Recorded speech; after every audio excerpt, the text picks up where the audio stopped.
ಶಿವ ಮತ್ತು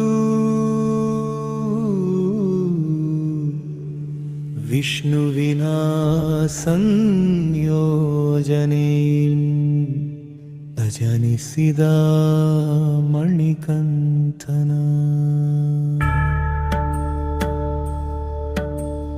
ಪಂದಾಳಂಗ್ ರಾಜಶೇಖರನಿಗೆ ಅರಣ್ಯದಲ್ಲಿ ದೊರೆತ ಈ ಮಗುವನ್ನು ರಾಜಶೇಖರನು ತನ್ನ ಸ್ವಂತ ಮಗನಂತೆ ಬೆಳೆಸುತ್ತಾನೆ.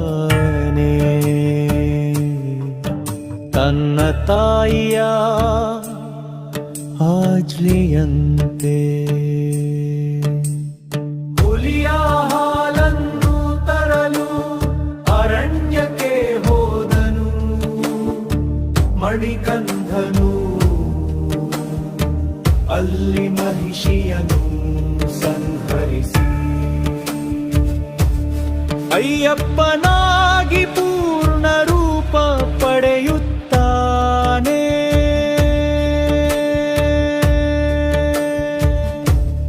ಸ್ವಾಮಿಯೇ ಶರಣನ್ ಅಯ್ಯಪ್ಪ.